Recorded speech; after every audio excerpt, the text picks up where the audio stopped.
Managing Director of Paragon Trust Company and tax and private client practitioner, joins us to bring a common sense approach to money in a world of total insanity. Let's welcome Tony D'Angelo. All right, our pal Tony D joins us each and every Tuesday morning, same bat time, same bat channel. Set your watch to it. All kinds of great radio happening right here, and we appreciate him. By the way, first of all, good morning, Tony. How are you? Good morning, and proud to be among you. Where's the same bat girl, Lee Elci? That's a good point. That's a good point. I'll try to find one for you. How about that? All right, so we're going to do a segment now, or you're going to do the most of this segment, called "The Economics of White Guilt." We've got the cart of apples that's just cascading down the hill at a rapid pace. Now, Larry Elder, who's one of my favorite commentators other than yourself, has the statement, and he's a black man out of Southern California, and he's hysterical, but he's so right on. And he says we were taught in school that compounded interest is the greatest force known to mankind. And he shakes his head and he says they really have never run into white guilt. Now, when last week when the gentleman had called you and making statements and things like that, to give the folks a little inside baseball here, is you and I usually discuss a subject, and then as that germinates, and I always say to you that things might change in this crazy world of ours. Well, here we had this gentleman calling you and doing these things to you, and I thought to myself, man, this guy is just so horribly guilty.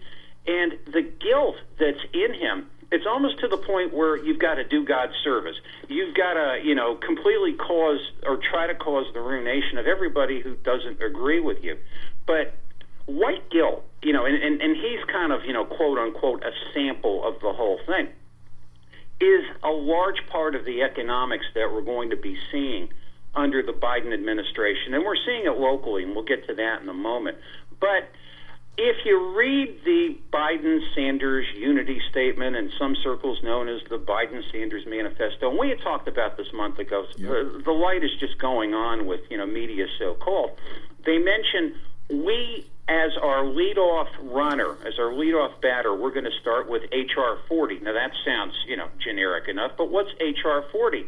H.R. 40 is the Commission to Study and Develop Reparation Proposals for African Americans. And this is actually something that's been kicking around in Congress for like 31 and 32 years. Now, think of all the loony birds you've had in Congress. Think of the Bill Clinton administration. Think of everything. These people never advanced it. They knew it was crazy, but basically what it is, and you see the same thing happening now in Portland, Oregon. Portland, Oregon, they want to propose an annuity of $183,000 a year. The city's been hit by a nuclear bomb. The city's broke. Doesn't matter.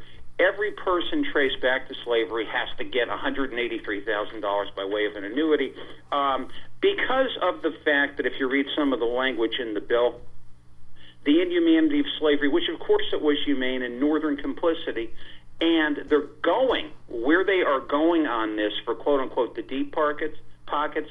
The universities that have been around since the 1600s, and probably like the tobacco corporations which have gone forward. Now, you don't get anywhere with this. Nothing really happens unless you have a bunch of guilty Caucasian people, white people, who are like, well, we have to do something to quote unquote make this more even.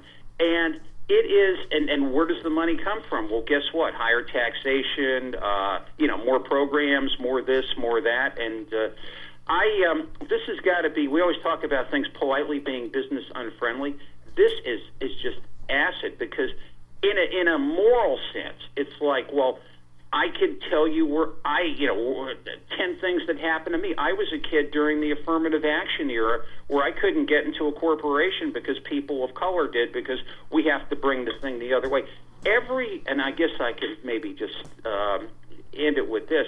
Every ethnicity or race or something has had some foul thing happen to them. And I mean, is it right? No. Is it something that we should be proud of? No, but I'm back to Lawrence D'Angelo, my 7th grade educated father. 2 wrongs do not equal 1 right.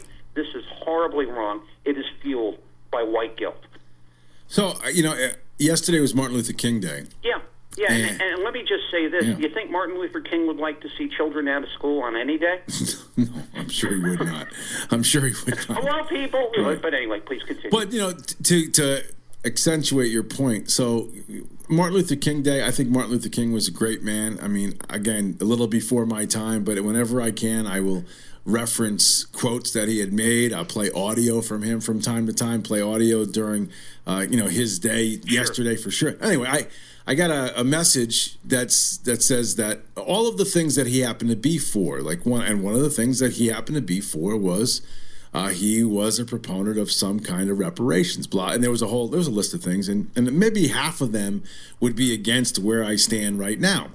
But the person who sent me that made me feel like, okay, so if am I not total lockstep in agreement with somebody, I am not allowed to either quote them or be in favor of some of the policies that they stood for. I know it's different than what you wanted to talk about, but to me, it's just this insane look at the race relations. So if I don't dig into my pocket and throw money at folks of color, you're supposed to be guilty. I got to be guilty about it, right? You got to be guilty. Yeah, and this is revenge economics. But these people who send you these things about Dr. King, he was looking at the wreckage. He was looking at people getting beaten and hosed, and he's like, you've got to make these people whole again. If you had tell him that we're going to have this tilt and topple world where what we're going to do is hand somebody an annuity because of who they are and keep them subservient to the system for their entire life, I think he would have looked at you with six heads. That is not what the man was about. Go read about him. All right, so where do we go from here, Tony? I mean, we're going to crazy places, and I just want to mention this, and this is probably more of a subject for next week because it's developing. Where I say the thing hits locally. Woodbridge, Connecticut, for those that are similar, those that know it, is a suburb, a bedroom community of New Haven. For years it was where the Yale people lived and the corporate people lived, and people went there because they wanted, yards and homes and things like that. They're getting this first thing with respect to what we talked about a couple of months ago with, democratized zoning, and you talk about white guilt going somewhere to happen. The feeding sources, we'll get into that, are not local. I mean, we have legislatures typically missing this by 9,000 miles. It all comes down. We're the nonprofit, the Open Communities Alliance, who is, this is something we're going to shame you into doing this. Direct funding from the Open Society by source. Go read it, people, if you don't believe me. Where do we go from here? I think we just have to call white guilt what it is, Lee Elci. And if I am, if I have a belief, and my belief is, my belief's a Christian belief, I will do what is there that I need to do and give charity and help those whom I can. And I don't care what color they are. We just have to do what's right because so much around us is going to be what's wrong. It's not a question you can answer in a moment, but this ain't the answer. Who do you determine? Like you said, you're bouncing around this idea of reparations. How do you determine who gets that money? Oh, it's insane, and it's I don't know, because I said to Kathy, I'm driving down Route 44. I said, I'm going to give you a man who is a dark Hispanic and a Jamaican, and you're going to look at him and say, well, he is a black man. Well, not according to this. But if he walks in, I mean, do you have to take his DNA? Do you have to certify him? I mean, do you make this thing as a tax credit? This thing is 100% totally bonkers. For 31 years, they looked at it and said, there's no way you could do this. Hey, nice thought. But now you have enough loony birds that are going to push it, and it's right in Joe's platform. Well, what about the idea that nowadays, if I want to identify today as a female, I can, and nobody can say boo. So why can't I identify as a black man and nobody can say boo? So give me my check. Well, that's just it. And, then it's going to become, well, if he got his, why can't I get mine? And it's, reverse achievement isn't going to bring equality. When are people going to get that? Moving achievement forward is going to get quality. To your point about Dr. King, he was about education. And he was not about, let's just keep these people so we can continue to use them. That was the last thing he wanted, and it's the last thing that should happen to anybody. Great stuff this morning, my friend. I really appreciate it. Always on point. Appreciate your comment. My pleasure, and have a great day, everybody. All right, pal. Tony D, there you go. Every Tuesday, man. Look forward to this segment. So he always does a great job.